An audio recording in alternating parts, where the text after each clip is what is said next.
How's everyone doing? Welcome back to another episode of The Banker Next Door. I am your host, Dr. Joe Berquist. Before we get into the topic, I hope everybody got a chance to check out the live stream last night, the strategy room, which I've basically been doing every Friday night for about the last month now. And basically my plan is to continue doing that every Friday night going forward. So it'll be 7 p.m. Eastern Standard Time, live on YouTube with the live stream. So just check that out when you get a second. But let's get into the topic of today's video. I saw a great article in the Wall Street Journal talking about basically the rise of Tether.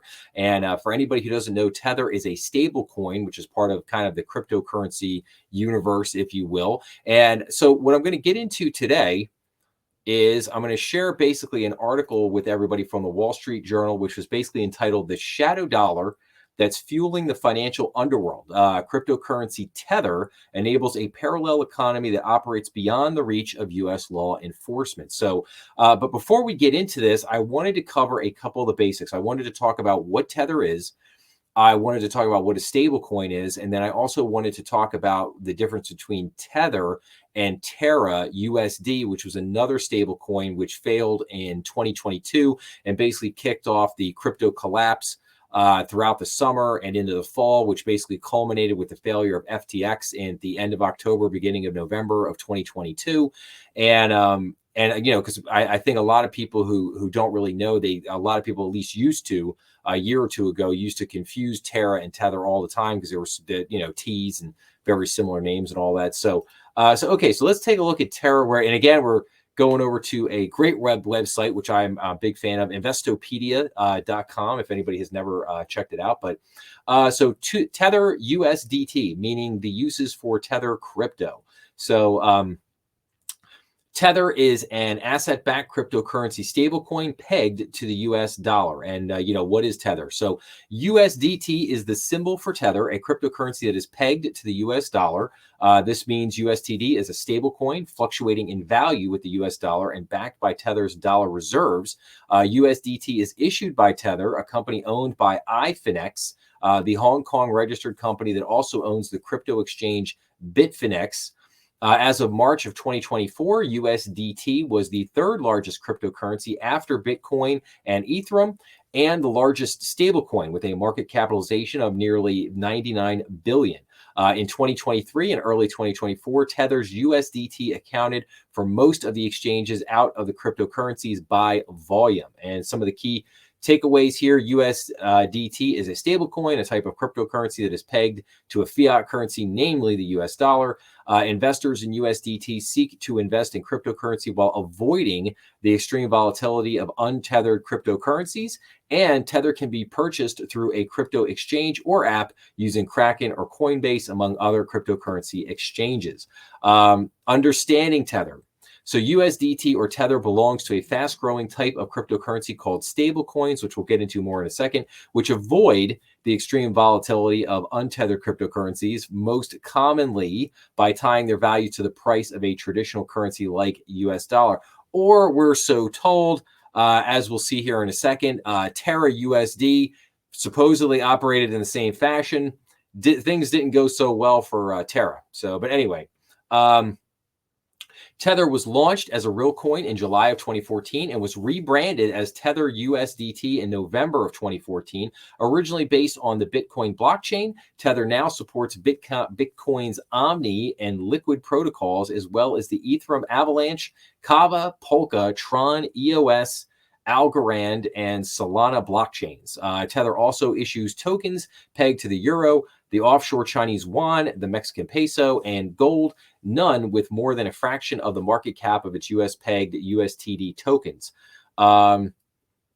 And so, basically how is the currency is pegged? A pegged currency is often backed by reserves made up entirely or mostly of the pegged currency. A number of fiat currencies are pegged to the US dollar, including those of Panama and Saudi Arabia. This protects the currencies from extreme fluctuations in value as their trading values move with the USD.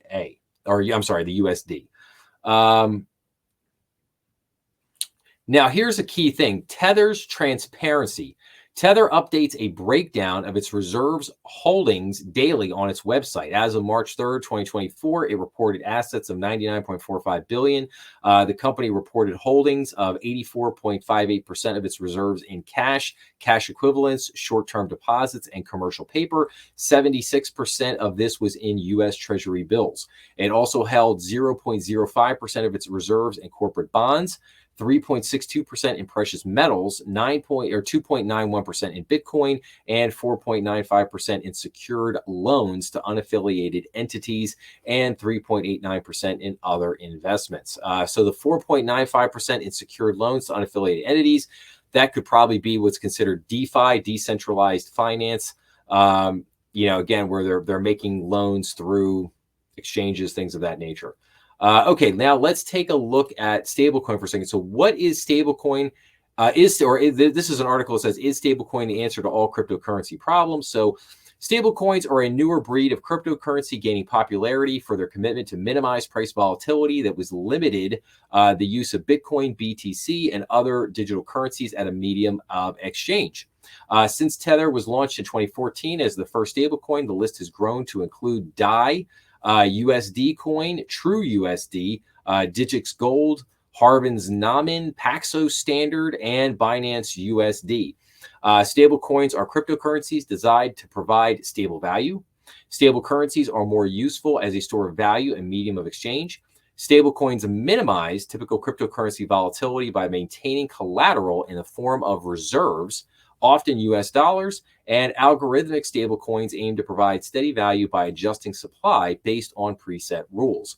So what are stablecoins? So whether it's the US dollar or Dogecoin, currency is most useful as a medium of exchange and a store of value.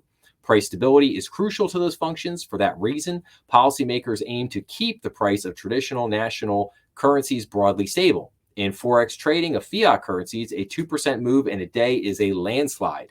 Not so in the world of cryptocurrency. The world's most popular cryptocurrency, Bitcoin, shot from less than 6,000 to more than 19,000 between mid-November and mid-December of 2017, then fell to about 6,900 by early February of 2018. More recently, it surged from under 5,000 in March of 2020 to over 44,000 by August of 2021. Even on an intraday basis, it is not uncommon to see cryptocurrencies jump or fall by 10% in a 24-hour period.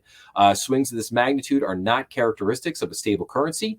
They have more in common with the volatility of speculative trading instruments like derivatives. This has led to serious questions about whether popular cryptocurrencies have a function beyond speculation.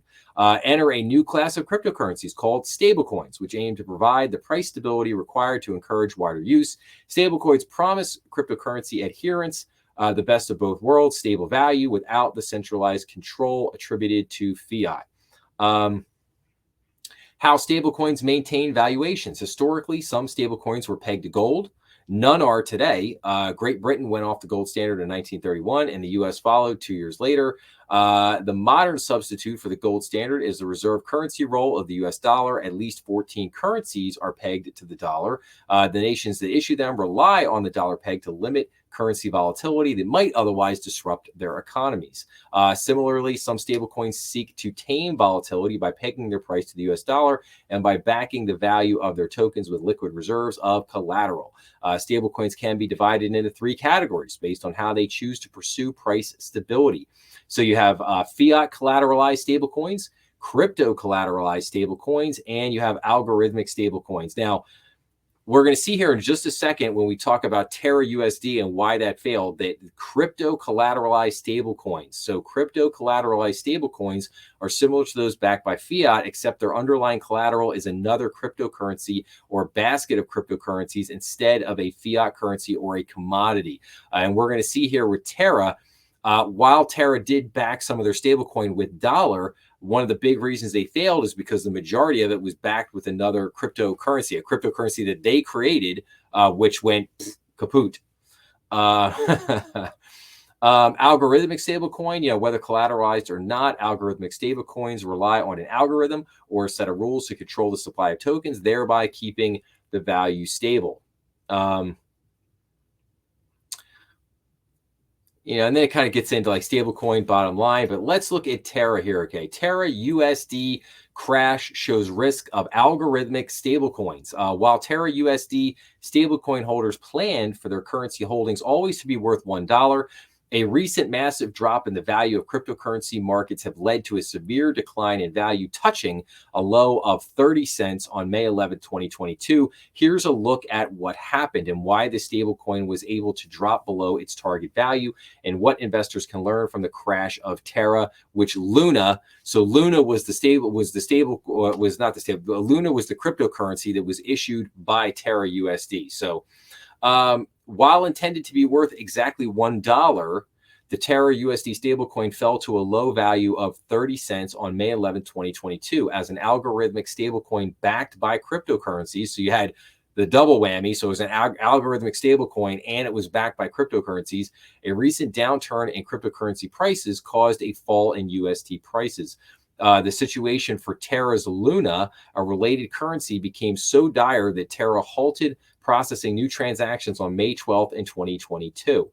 So we already know Terra is a stable coin operated under the Terra blockchain, which trades with the symbol is always intended to be worth exactly $1, enabling transactions to process with predictability. Yeah. So we heard.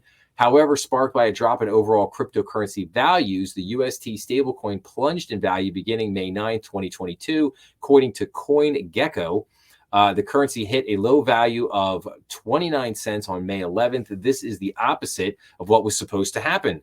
So why did TerraUSD fall? It was driven by the underlying assets that were supposed to give UST a stable price. So stable coin are digital assets. Yeah, we got that. The most stable coins track the US dollar. Okay, ever stable. So the TerraUSD currency is not backed by US dollar denominated assets. I actually thought a percentage was. Not a ton, but I thought they had maybe 10% or 20% was bad. They had some, just like with Tether, where they have a certain mixture of kind of different assets backing the stable coin. Kind of the same thing here with Terra. But basically, but instead, a computer algorithm creates mints and burns both UST and Luna to bring the price back into equilibrium. This works reasonably well in practice, but the inception of Terra and Luna until the recent market plunge, when the downward pressure on Terra was too much for the algorithm to keep up. So the risks of stablecoins. So when the United States began printing dollars, it maintained a stock of gold and silver intended to support the dollar's value. If someone wanted to bring a silver certificate or gold certificate to the government and turn it in for silver or gold, they were able to up until 1964, when the dollar moved to back by the full faith of the U.S. government. So we know all that. So the bottom line was Terra Luna and TerraUSD currencies experienced a significant crash in market value. No one knows when this will recover, i.e. it didn't. This highlights the risk of certain cryptocurrencies and algorithmic stablecoins.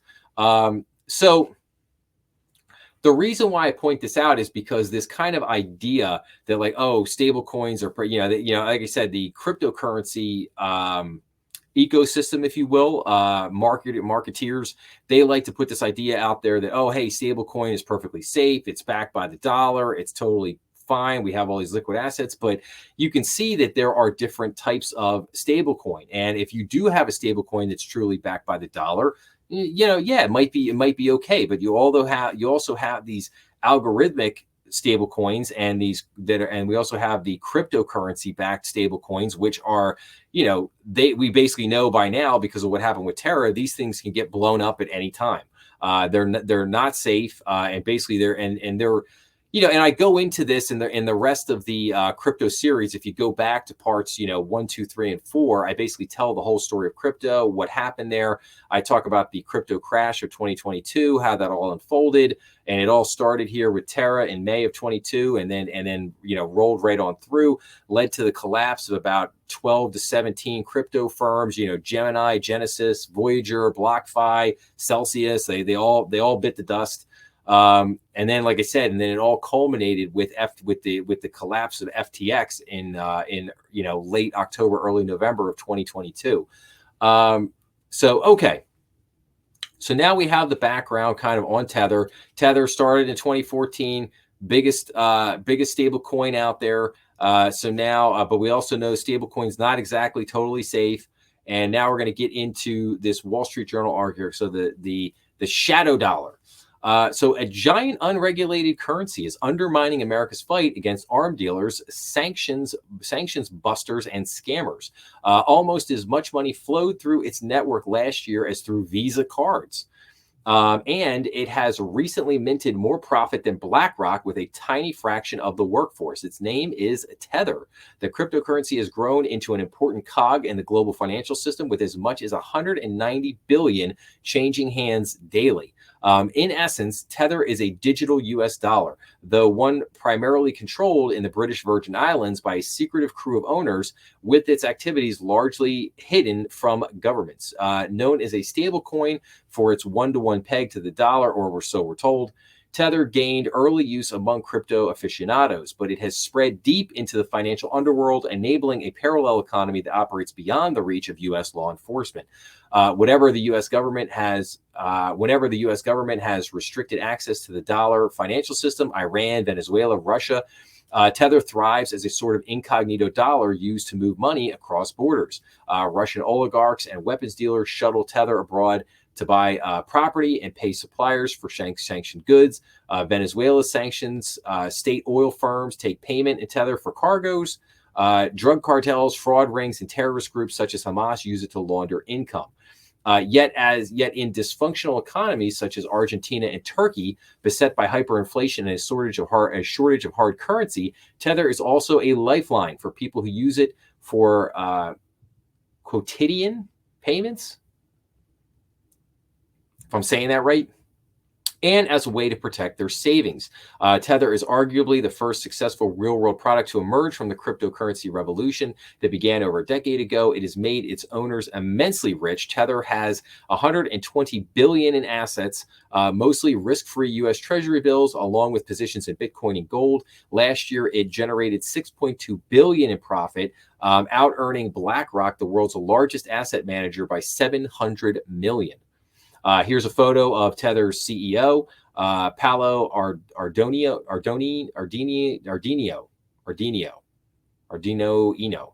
I don't know. He's worth a lot of money. Okay, so and then and it kind of goes into kind of marketing. Tether wants to build a fairer, more connected, and accessible global financial system. Yada yada yada. And then how Tether works, again, I could kind of get into the whole cryptocurrency thing or whatever. But, the company can track every transaction on public blockchain ledgers and can seize and destroy Tether held in any wallet. But freezing wallets is a game of whack-a-mole. Between 2018 and June, Tether blacklisted 2,713 wallets on its two most popular blockchains that had received a total of about 153 billion, according to crypto data provider Chain Argos. Of that massive sum, Tether could only freeze 1.4 billion because the rest of the funds had already been sent on. Tether's founders, a group that included a former plastic surgeon, created a currency back in 2014. Uptake to a stable token was initially slim. The prospect of profiting from billions of accumulated dollars was a fantasy from one of the investors. It just goes on to say kind of $1 for all. Let's see here. Enough money to fill a plane. Yeah. Everything everywhere. Tether is now investing in startups that use Tether for everyday payments. And that's kind of it. But I think the key thing that I wanted to show here was a couple of things. Number one is, as I scroll back up to the top here, number one is the growth of Tether. I wanted to just point out the growth of Tether. Now, regulators here in the United States have really been grappling with how do we regulate Tether? How do we not just Tether, stablecoin. How do we regulate stablecoin? What kind of guardrails do we put around it? How do we ensure its transparencies? Obviously, one of the biggest problems with Tether is that Tether does not operate in the United States. It operates in Hong Kong and the British Virgin Islands. It operates outside of U.S. regulatory control. And as a result, it deals with a lot of countries that are sanctioned by the U.S. And this gets into my second point here, and that is, capital will always find a way. Like, capital doesn't know, sovereign countries. Capital doesn't know bias. Capital doesn't know, political parties and affiliations. Capital is just capital, and it's going to flow where people need it. If people need it to pay for food, it's going to find it there. If people need it to pay bills, it's going to find it there. Unfortunately, if some countries, if they need to find a way to pay for arms and do shady deals, is going to find a way there. It's the way of the world. People are very creative. There's a lot of ingenuity out there. People will find a way. And this is one of the reasons why I didn't agree with some of the sanctions that were put on Russia, because when you look at the sanctions, so they basically, Russia was cut off of using what's called the SWIFT system. And that had a major backlash because it forced a lot of countries into what's called the BRICS nations, the accumulation of the BRICS countries. And because what happened was a lot of those countries like China and Russia and North Korea and a lot of these different countries, basically Brazil, Argentina, they basically sat there and said, hey, listen, if the US can do this to Russia, they can do it to us. Therefore, we need to have a backup plan, if the U.S. ever decides to go after us someday for some reason. So, and so you have now had this, this jump into the BRICS nations, which threatens the dollar's dominance around the world.